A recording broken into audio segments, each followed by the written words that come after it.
అరే అసలు ఇంతెందుకు జగన్మోహన్ రెడ్డి, నీ పార్టీ స్థాపించింది నువ్వేనా? నీ పార్టీ ఫౌండర్ ఎవరో?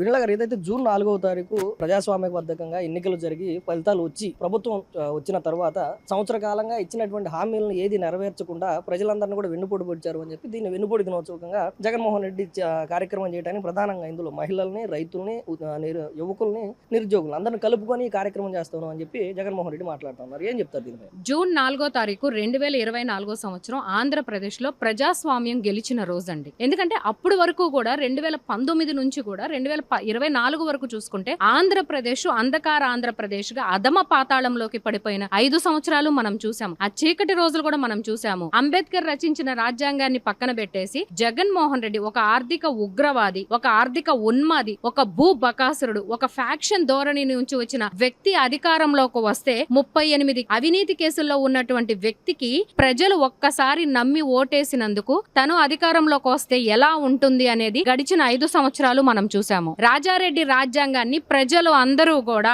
కృష్ణా నదిలో పాతరేసి అంబేద్కర్ రచించిన రాజ్యాంగానికి పట్టం కట్టిన రోజు జూన్ 4వ తారీఖు 2024 సంవత్సరం. మరి 151 తలల రావణాసుడు ఎక్కడ చూసుకున్న భూ కబ్జాలు, అక్రమ అరెస్టులు, మహిళల మీద దాడులు, దళితుల మీద దాడులు, మరి లిక్కర్ మాఫియా, ఇలా 151 తలల రావణాసుడిని ప్రజలందరూ కూడా ఓటు అనే ఆయుధంతో సంహరించి శ్రీరామ రాజ్యానికి పట్టం కట్టిన రోజు జూన్ 4వ తారీఖు అండి. అయినా జగన్మోహన్ రెడ్డి ప్రజాస్వామ్యంలో ఉంటూ ప్రజా ప్రతినిధిగా ఉంటూ ఒక మాజీ ముఖ్యమంత్రి, ఇప్పుడు ఎమ్మెల్యే అనుకోండి, పులివెందులకి ఎమ్మెల్యే, అలాంటి వ్యక్తి ప్రజలు ఇచ్చిన తీర్పును వెన్నుపోటు అంటాడేంటండి? అంటే ప్రజల ఆలోచనల్ని, ప్రజల అభిప్రాయాన్ని వెన్నుపోటు అని మాట్లాడుతున్నాడు. నిజంగా జగన్మోహన్ రెడ్డి, నీకు ప్రజాస్వామ్యంలో ఒక ప్రజా ప్రతినిధిగా కొనసాగే హక్కు నీకుందా? ప్రజల తీర్పును నువ్వు గౌరవించాలి. ప్రజల తీర్పును నువ్వు వెన్నుపోటుగా ఎలా మాట్లాడతావు? నిజమైన వెన్నుపోటు ఆంధ్రప్రదేశ్ కి, ఆంధ్రప్రదేశ్ ప్రజలకి జూన్ 18వ తారీఖున 2019 సంవత్సరంలో జరిగింది. అది కదా జగన్మోహన్ రెడ్డి వెన్నుపోటు.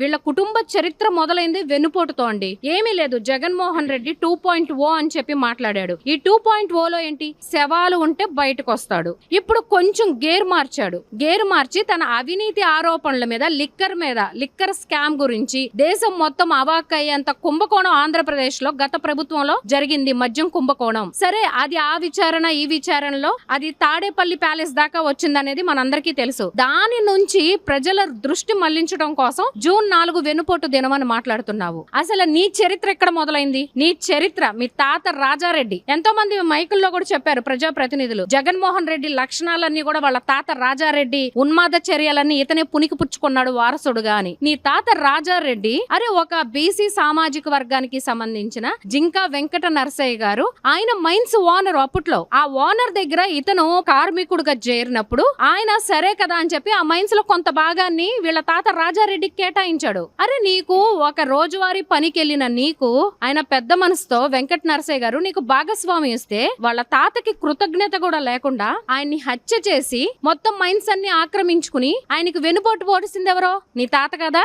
కాంగ్రెస్ పార్టీలో రాజశేఖర్ రెడ్డి గారు, నీ తండ్రి రాజశేఖర్ రెడ్డి గారు కాంగ్రెస్ పార్టీ తరపున ఉమ్మడి ఆంధ్రప్రదేశ్ కి ముఖ్యమంత్రిగా ఉంటూ అదే కాంగ్రెస్ పార్టీ తరపున నువ్వు ఎంపీగా కొన్ని లక్షల కోట్ల రూపాయల అవినీతి సొమ్ము సంపాదించుకుని ఆ పార్టీ నుంచి నువ్వు బయటకు వచ్చేసి ఆ పార్టీ మీద, అప్పటి ఉన్నటువంటి సోనియా గాంధీ గారి మీద ఎన్నో విమర్శలు చేసి వెన్నుపోటు పొడిచింది నువ్వు కదా కాంగ్రెస్ పార్టీకి. మరి అలానే చూసుకుంటే అసలు నీ కుటుంబ వ్యవస్థ చూసుకుంటే నిన్ను ఎత్తుకు పెంచిన మీ బాబాయిని గొడ్డలితో నిర్దాక్షిణ్యంగా చంపేస్తే అలాంటి నిందితుల్ని నువ్వు అధికారంలోకి వచ్చాక వ్యవస్థలన్నీ అడ్డం పెట్టుకుని ఆ నిందితుల్ని కాపాడుతూ నీ బాబాయికి, మీ చెల్లెళ్ళకి వెన్నుపోటు పొడిచింది నువ్వు కాదా జగన్మోహన్ రెడ్డి? నీ తల్లికి, నిన్ను కన్న నీ తల్లిని, విజయమ్మ గారికి, షర్మిల గారిని చెప్పుకోవాలండి. ఇతన్ని 16 నెలలు జైల్లో ఉంచితే 3000 కిలోమీటర్లు పాదయాత్ర చేసింది వైఎస్ షర్మిల. అలాంటి షర్మిలకి తోడబుట్టిన నీ చెల్లికి నువ్వు అధికారంలోకి వచ్చాక వెన్నుపోటు పడవలేదా? నీ తోడబుట్టిన నీ బాబాయ్ కూతురు సునీత గారు ఢిల్లీలో గవర్నమెంట్ ఆఫీసుల చుట్టూ తిరుగుతూ నా తండ్రి చావుకి అసలైన హంతకులు ఎవరు, మాకు న్యాయం చేయండి అని చెప్పి ఆవిడ మాట్లాడుతుంటే నీ చెల్లికి ఆవిడ గురించి, ఆవిడ భర్త ఆమె కలిసి వాళ్ళ నాన్ని చంపారు పెట్టారు అని చెప్పి దుర్మార్గంగా మాట్లాడుతూ వాళ్ళ కుటుంబాన్ని నువ్వు వెనుపోటు పడవలేదా? ఇన్ని చేసి నువ్వు మాట్లాడుతున్నావా? ఒక్క ఛాన్స్ నేను యువకుణ్ణి, నాకు ఒక్క అవకాశం ఇవ్వండి, దేశం మొత్తం మన రాష్ట్రం ఇంకా తిరిగి చూసేలాగా చేస్తానన్నావు. నిజంగా అభివృద్ధిలో పోటీ పడతావనుకున్నాము, కానీ తీరా ఒక్క ఛాన్స్ ఇచ్చాక నువ్వు అధికారంలోకి వచ్చి చేసిందేంటి? నువ్వు వెనుపోటు గురించి మాట్లాడుతున్నావు. అన్నం పెట్టే అన్న క్యాంటీన్లన్నీ కూల్చివేశావు. పేదల నోటికాడ కూడదీసి వెనుపోటు పొడిచింది నువ్వు కాదా? నవరత్నాలే చూద్దామండి. ఆ నవరత్నాలతోనే అధికారంలోకి వచ్చాడు కదా. నేను పేదల మనిషిని, నేను బడుగు బలహీన వర్గాల తరపున మాట్లాడుతున్నాను, నా అక్క చెల్లెమ్మలు అని చెప్పి ప్రతి సెక్టార్ ఆఫ్ పీపుల్ ని మాయ చేసి అధికారంలోకి వచ్చాడు జగన్మోహన్ రెడ్డి. నవరత్నాల్లో జలయజ్ఞం అన్నాడు. ఎక్కడైనా కూడా ఏ ప్రాజెక్ట్ అయినా గడిచిన 5 ఏళ్లలో కంప్లీట్ చేశాడా? లేదు. నేను రాయలసీమ బిడ్డని అంటాడు. రాయలసీమకి ఎన్ని పరిశ్రమలు తీసుకొచ్చాడు? రాయలసీమలో ఎన్ని ఇరిగేషన్ ప్రాజెక్టులు కంప్లీట్ చేశాడు? కంప్లీట్ చేయకపోయగా తన ప్రభుత్వ హయాంలో అన్నమయ్య డ్యామ్ గేట్ కొట్టుకుపోతే కనీసం మరమ్మతుల పనులు కూడా చేయించని దుర్మార్గుడు కాదు. వచ్చిన పరిశ్రమలన్నింటినీ జే ట్యాక్స్ తో భయపెట్టి ఆంధ్రప్రదేశ్ నుంచి పరిశ్రమలన్నీ వలసెళ్లిపోయేలాగా చేసిన దుర్మార్గుడు కాదు. రాయలసీమ ప్రాంత ప్రజలందరూ కూడా పక్క రాష్ట్రాలకి వలసెళ్లిపోయేలాగా చేసిన దుర్మార్గుడు నువ్వు కాదు. ఒక్క ఇరిగేషన్ ప్రాజెక్ట్ కంప్లీట్ చేశాడండి గడిచిన 5 ఏళ్లలో. అంతకు ముందు 2014 నుంచి 19 వరకు టీడీపీ ప్రభుత్వ హయాంలో చంద్రబాబు నాయుడు గారు ముఖ్యమంత్రిగా ఉన్నప్పుడు 28,000 కోట్ల రూపాయలు ఇరిగేషన్ ప్రాజెక్ట్ పనులు చేశారు. 68 ఇరిగేషన్ ప్రాజెక్టులు కంప్లీట్ చేశారు ఆయన. దానిలో ప్రధానంగా చూసుకుంటే గనక 15,000 కోట్ల రూపాయలు పెట్టి రాయలసీమ ఇరిగేషన్ ప్రాజెక్టులు పనులు చేశారు. ఇవి కదా జలయజ్ఞం. అదేమంటే తను వచ్చే టైంకి ఒక డమ్మీ గేట్లు తీసుకొచ్చి మనం జులై సినిమాలో చూసాము, డమ్మీగా వర్షం పడతాం. జగన్మోహన్ రెడ్డి గ్రాఫిక్స్ అంటాడు, అసలు తను చేసేదే గ్రాఫిక్స్. ఒక డమ్మీ గేట్లు తీసుకొచ్చి పెట్టి ఒక ట్యాంకర్ నీళ్లు తెచ్చి తను రాగానే బటన్ నొక్కంగానే నీళ్లు వచ్చినట్టు తను వెళ్ళిపోయాక సెట్టింగ్ అంతా ఓడదీసి తీసుకెళ్లిపోయారు. ప్రజల్ని వెర్రోళం చేసింది, వెనుపోటు పొడిచింది నువ్వు కదా. జలయజ్ఞంలో ఫెయిల్ అయిపోయాడు, వెనుపోటు పొడిచాడు. మద్యపాన నిషేధం అన్నాడు, సంపూర్ణ మద్యపాన నిషేధం. మద్యం తాగాలంటే షాక్ కొట్టాలన్నావు. ఆ మహిళల ఓట్లతో అధికారంలోకి వచ్చావు. మీ భర్త మద్యం తాగితేనే నేను మీకు పథకాలు ఇవ్వగలను అన్నావు. నీ అవినీతి కోసం 30,000 మంది నీ చీప్ లిక్కర్లు తాగి చనిపోయారు. 30,000 కుటుంబాలు రోడ్ల మీదకి వచ్చినాయి. మరి ఆ కుటుంబాలకి నువ్వు పొడిచింది వెనుపోటు కాదా? అమ్మ ఒడి అన్నావు. ఎంతమంది పిల్లలుంటే అంతమందికి అమ్మ ఒడి అని చెప్పి నువ్వు, నీ భార్య భారతిరెడ్డి గారు కూడా ఎన్నికల ప్రచారం చేశారు. 2 పిల్లలుంటే 30,000 అని చెప్పి ఆ స్లాంగ్ లో ఆవిడ మాట్లాడిన వీడియోస్ అన్ని కూడా మనం చూసాం. తీరా అధికారంలోకి వచ్చాక ఇంటికి ఒకరికి అమ్మ ఒడి అన్నావు. ఆ అమ్మ ఒడిలో కూడా పనికిమాలిన షరతులన్నీ పెట్టి దానిలో కూడా ఎప్పటికప్పుడు నువ్వు గవర్నమెంట్ కి కావాలి, ఆయాల మెయింటెనెన్స్ కావాలి, స్కూల్ మెయింటెనెన్స్ కావాలని చెప్పి ఆ ఇచ్చే 15,000లో కూడా కత్తిరేసుకుంటూ వచ్చి విద్యార్థులకి, ఆ తల్లులకి వెన్నుపోటు పొడిచింది నువ్వు కదా. ఆరోగ్యశ్రీ విషయానికి వస్తే ఏం చెప్పాడండి ఆ రోజు ప్రతిపక్షంలో ఉన్నప్పుడు? నేను, నా పార్టీ తరపున ఉన్నటువంటి ప్రజా ప్రతినిధులు అందరూ కూడా ఎటువంటి ట్రీట్మెంట్ కైనా మేము గవర్నమెంట్ హాస్పిటల్స్ కే వెళ్తాము, అంతలాగా డెవలప్ చేస్తాను గవర్నమెంట్ హాస్పిటల్స్ కి, అడ్వాన్స్డ్ ఎక్విప్మెంట్స్ తీసుకొస్తాను అని చెప్పి మాట ఇచ్చావు. తీరా అధికారంలోకి వచ్చాక ఏం చేసావు? ఆరోగ్యశ్రీని కాస్త అనారోగ్యశ్రీగా మార్చేశాడు.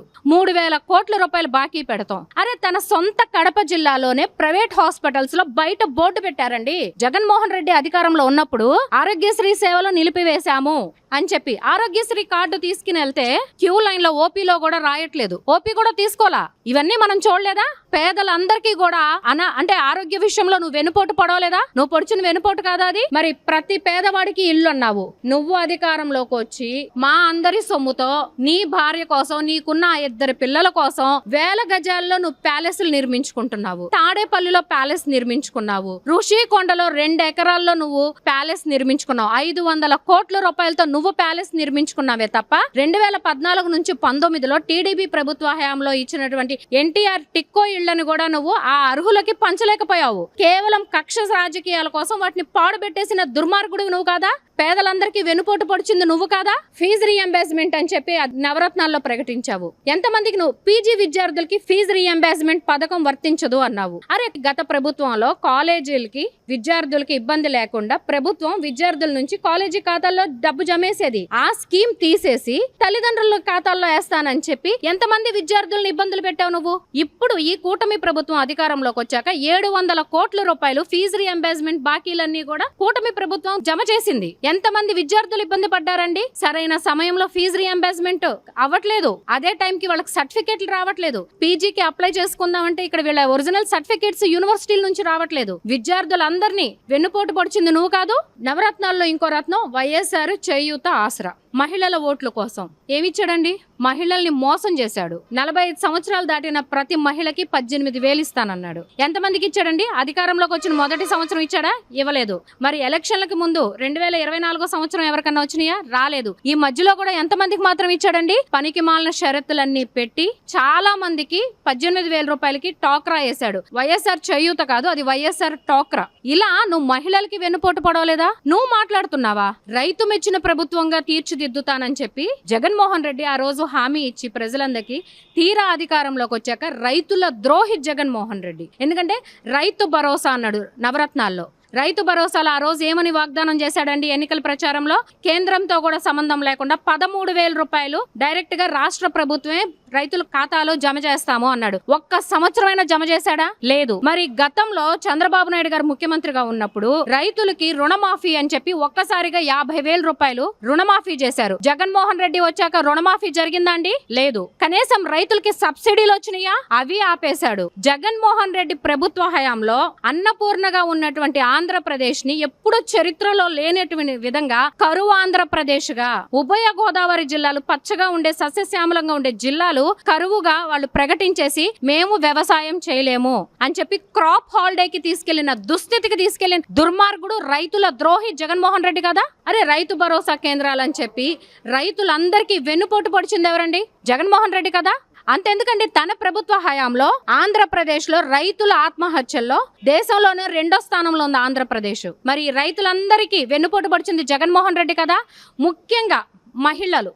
ఆ రోజున ప్రతిపక్ష నేతగా ఉన్నప్పుడు ఎన్నికల 2019 ఎలక్షన్ క్యాన్వాస్ లో మహిళలు ఇంకా ఎవరైనా కన్నెత్తి చూడాలంటే భయపడేలాగా వాడి గుడ్లు పీకేస్తాను, గన్ను కంటే ముందు జగన్ వస్తాడని, తర్వాత ఎన్నికల ప్రచారంలో కూడా అర్ధరాత్రి 12 అయినా సరే ఆడపిల్లకి ఇబ్బంది కలిగిస్తే వాడు ఎవడైనా సరే కాలర్ పెట్టుకుని ఈడ్చుకొస్తా అన్నాడు. మరి ఇన్ని మాటలు చెప్పి తీరా అధికారంలోకి వచ్చాక జగన్మోహన్ రెడ్డి చేసింది ఏంటండి? జగన్మోహన్ రెడ్డి ప్రభుత్వ హయాంలో మహిళల మీద జరిగిన అత్యాచారాలు కానివ్వండి, హత్యలు కానివ్వండి, వేధింపులు కానివ్వండి, మరి అలానే వాళ్ళ ఆత్మగౌరవానికి భంగం కలిగించేలాగా జరిగినటువంటి కేసులు, రిజిస్టర్ అయిన కేసులు అండి ఇవన్నీ కూడా. ఈ రిజిస్టర్ అయిన కేసుల్లో ఆంధ్రప్రదేశ్ ఇండియాలోనే 2వ స్థానంలో ఉంది. జగన్మోహన్ రెడ్డి ప్రభుత్వ హయాంలో మహిళల మీద జరిగిన కేసుల సంఖ్య ఎంతో తెలుసా? 2,027 మంది మహిళలు హత్యగావించబడ్డారు. మహిళల ద్రోహి జగన్మోహన్ రెడ్డి కదా. వీళ్ళ ప్రజాప్రతినిధులు అసెంబ్లీలో, దేవాలయం లాంటి అసెంబ్లీలో మహిళల గురించి ఎంత అబ్యూజింగ్ లాంగ్వేజ్ మాట్లాడారండి. బాడీ షేమింగ్ గురించి మాట్లాడారు. అరే మహిళలు కట్టుకున్న చీరల గురించి మాట్లాడారు. తల్లి లాంటి సమానమైనటువంటి తల్లి స్థానంలో ఉన్నటువంటి మహిళల గురించి ఎంత అగౌరవంగా మాట్లాడారండి. వీళ్ళ సోషల్ మీడియాలో ఒక నీచ రాజకీయ ధోరణి తీసుకొచ్చింది ఎవరు? జగన్మోహన్ రెడ్డి కదా, అతని పార్టీ కదా. సోషల్ మీడియాలో ఎంత దారుణమైన భాష మాట్లాడారు. మహిళల ద్రోహి జగన్మోహన్ రెడ్డి కదండి. మహిళలందరికీ వెన్నుపోటు పడిచింది జగన్మోహన్ రెడ్డి కదా. నేను అధికారంలోకి రాగానే 2,000 ఉన్న పెన్షన్ ని 3,000 చేస్తా అని చెప్పి మాట ఇచ్చాడు. మరి తీరా అధికారంలోకి వచ్చాక పెంచుకుంటూ పోతానన్నాడు. అరే నువ్వు 1,000 రూపాయలు నువ్విచ్చిన వాగ్దానం, ఆ పెన్షన్, వృద్ధాప్య పెన్షన్, వితంతు పెన్షన్లు అనేది, ఒంటరి మహిళ పెన్షన్, ఇలాంటి పెన్షన్ ని నువ్వు ఆ రోజు వాగ్దానం ఇచ్చి తీరా అధికారంలోకి వచ్చాక నువ్విచ్చిన 1,000 రూపాయల హామీకి 4 సంవత్సరాలు పెంచుకుంటూ వెళ్ళావు జగన్మోహన్ రెడ్డి. అప్పుడు వాళ్ళందరినీ మోసం చేసినట్టు కదా. ఇక్కడ మనం అందరం కూడా గమనించాల్సింది ఏంటంటే, కూటమి ప్రభుత్వం అధికారంలోకి వచ్చాక చంద్రబాబు నాయుడు గారు ముఖ్యమంత్రిగా అధికారంలోకి వచ్చిన మొదటి నెలలోనే 3 నెలలు పెంచిన పెన్షన్ కలిపి అమలు చేశారు. కానీ జగన్మోహన్ రెడ్డి 2019లో గెలిచిన 6 నెలలకు పట్టిందండి 250 రూపాయలు పెంచడానికి కూడా.